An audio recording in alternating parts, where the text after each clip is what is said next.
Você já se sentiu sem esperança, sem ânimo, nada na sua vida fazia sentido para você? Você já se sentiu dessa forma ou você ainda está sentindo? Este vídeo é para você.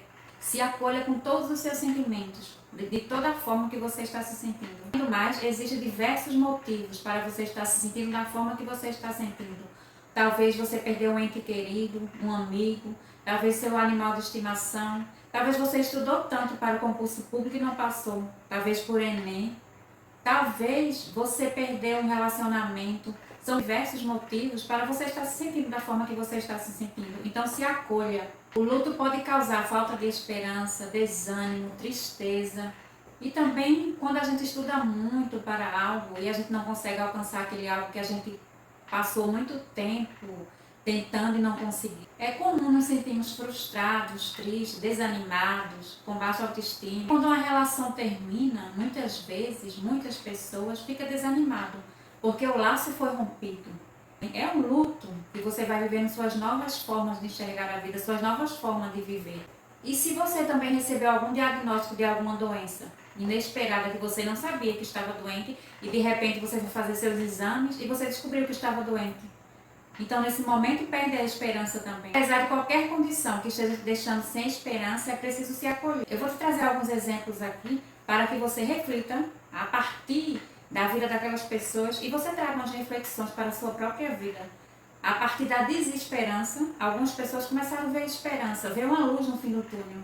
Thomas Edison, em 1879, depois de inventar 1.200 experiências, ele conseguiu realizar a lâmpada elétrica. Quando perdemos algum ente querido, um amigo, um parente, um animal, a gente fica sem chão, ficamos nos sentindo impossibilitados. É necessário se acolher, é necessário passar pelo momento do luto, mas também depois é preciso a gente seguir em frente. Vou trazer uma história real de uma pessoa chamada Helen Keller, que eu conheci na faculdade, não ela em si, conheci a história dela na faculdade de letras, que ela se chama Helen Keller.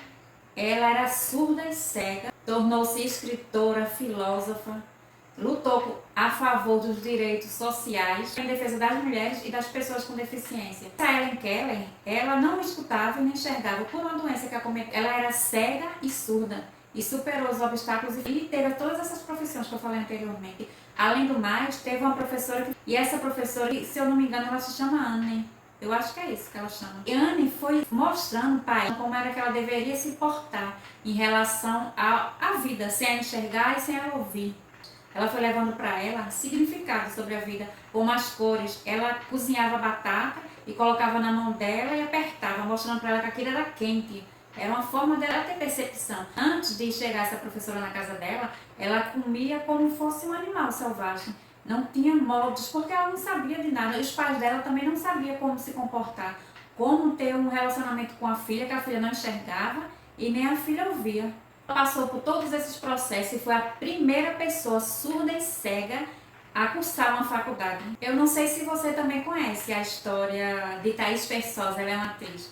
Eu acredito que foi em 2009 que ela foi traída em plena lua de mel. E agora todo mundo sabe que ela é casada com Michel Teló, tem uma família incrível e linda. Tem um caso também bem triste, que é da Daniela Pérez, que ela foi assassinada na própria novela, que a mãe dela era autora. E mesmo assim, a filha dela sendo assassinada, a mãe dela continuou a escrever a novela. Os casais, que quando se separa, cada um vai para um devido lugar diferente, eles começam a se cuidar mais, como muitas pessoas emagrecem, vai para academia, começam a ter hobbies diferentes. Então quer dizer que essa relação estava falida já e as pessoas não conseguiam enxergar. A partir do momento que saiu dela, começou a ter uma nova vida, uma nova história. Sendo assim, existe recurso para você. Primeiro deles é se acolher, ajuda profissional, ajuda de familiares, de amigos, de colegas, é ter fé, é orar, é dar tempo ao tempo, é falar sobre os seus sentimentos, como você está se sentindo nesse momento, por que você está sentindo essa falta de esperança, de onde vem essa falta de esperança, se é do momento atual, essa falta de esperança se é do momento atual, ou se você tem falta de esperança sempre. A sua falta de esperança vem de alguns tempos atrás, como por exemplo, talvez você perdeu alguém que você ama tanto, e faz uns 5 anos mais ou menos, mas mesmo assim você ainda não conseguiu elaborar o luto. Você se sente da mesma forma como você sentia quando ela morreu, há um dia atrás, digamos. Você sente os mesmos sintomas, então assim não é normal. Alguém que você perdeu há muito tempo, você continua sentindo as mesmas coisas que você sentia antes. Além disso também, às vezes, a falta de esperança está no momento atual. Como você não vê sentido no hoje, você não consegue ter esperança, você não consegue ver progresso na sua vida. E é importante você compreender que os seus pensamentos, ele não, nem sempre é correto. Os nossos pensamentos mentem. Às vezes a sua percepção está fora da realidade. Aprenda a reconhecer os seus pensamentos sabotadores. Como, por exemplo, às vezes você fica sempre pensando em coisas ruins. E os nossos pensamentos geram sentimento. Pare um instante e pense em alguma coisa boa. Para ver que você não começa a gerar sentimentos bons na sua vida. Então também pare um pouco e comece a ter pensamentos e pensar em coisas ruins.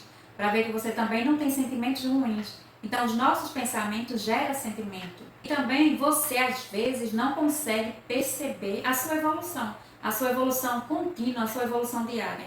Até porque desde o momento que a gente nascemos temos evolução, mas por seus pensamentos estar tão distorcidos da realidade, por muitas vezes você começa só a pensar que você não evolui, que você não é nada, e fica se sentindo com essa falta de esperança, com essa desesperança na sua vida, por conta desses pensamentos distorcidos da realidade.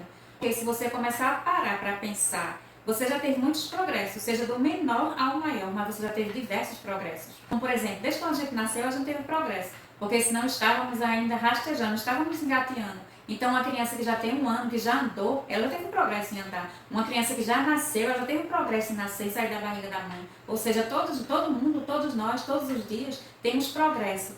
E é necessário você perceber esse seu progresso que você vem tendo e parar de ficar dando ênfase a pensamentos negativos. Preste atenção ao que está sob o seu controle, como, por exemplo, sobre os seus estudos mesmo.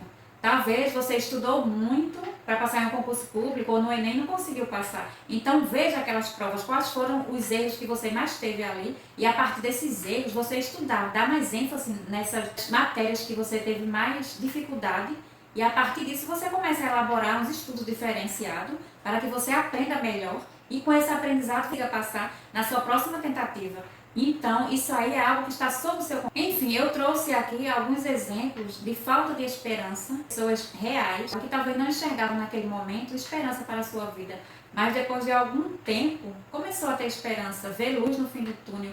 Mesmo quando você perde alguém, não tem palavras nenhuma que console, não tem ninguém que faça substituir aquela outra pessoa. Ou se você descobriu uma doença, que a partir do momento que você descobriu, você já não é aquela mesma pessoa. Você começou a enxergar e ver a sua vida que de fato está diferente hoje em dia. Então tudo isso traz falta de esperança. E eu trouxe essas faltas de esperança aqui, mas você leve para a sua vida no contexto que você vive, no contexto que você está inserido, que eu não conheço. Mas você sabe a sua falta de esperança qual é. Então, através dessas pessoas que eu trouxe aqui, para você escutar um pouco e ver a vida de cada um, leve para a sua vida mais esperança, mais fé. Porque às vezes você não enxerga esperança no momento atual, mas sempre tem uma luz no fim do túnel, sempre tem uma nova história, uma nova vida, uma nova ressignificação para a sua vida. Então, comece a ver uma luz no fim do túnel, comece a enxergar esperança, comece a enxergar fé, a enxergar virtude para você. Comece a ter sentido, a dar sentido para a sua vida. Se acolha, como eu falei anteriormente, dê tempo ao tempo, procure ajuda profissional, procure ajuda de amigos, ajuda de colegas, fale sobre, não se cale, fale sobre o que você está sentindo, fale os seus sentimentos, seja reais com os seus sentimentos, com as suas formas que você está sentindo, lide bem, mas também tenha esperança. Depois de elaborar todos esses fatos, tenha esperança sobre a sua vida. Dê tempo ao tempo, comece a ressignificar, comece a ver sua história de vida, porque como eu falei anteriormente, se você perder alguém, aquela pessoa não quer que você fique morta também. É que você depois viva, mesmo para dar sentido à vida daquela outra pessoa. Viva por você mesmo e pelo outro. Se você também perdeu um relacionamento, comece a procurar, a viver coisas diferentes que você não vivia como antes. Se você estudou, como eu falei anteriormente, e não passou, comece a bolar planos diferentes para a sua vida. Ou seja, qualquer forma que você não tenha esperança, que eu não conheço, ou que eu não lembrei aqui para falar sobre as faltas de esperança, que são diversas, que são imensas. Se você perder um trabalho, comece a procurar outro trabalho, mas comece a ver esperança no fim do túnel. Comece a procurar esperança, comece a, como eu falei sobre o nosso cérebro, ele tem neuroplasticidade, ele aprende por repetição, nosso cérebro tem neuroplasticidade e aprende por repetição. Então aprenda coisas novas, dê sentido, significado, dê ênfase para a sua vida, tenha esperança nos seus dias. Eu sei que às vezes, por diversas coisas que nos acometem, a gente fica sem falta de esperança, isso é normal, isso é a vida, isso é viver. Viver isso é dias ruins e dias bons. É você estar atento a todos os momentos da sua vida. É você chorar, é você sorrir, mas depois é você levantar. É você dar sentido para a sua vida. Se você gostou do meu vídeo e ficou até aqui comigo, obrigada por me ouvir. E se inscreva aqui no meu canal, porque todas as semanas tem vídeo novo sobre reflexão. E obrigada por me ouvir novamente. E deixa aquele joinha.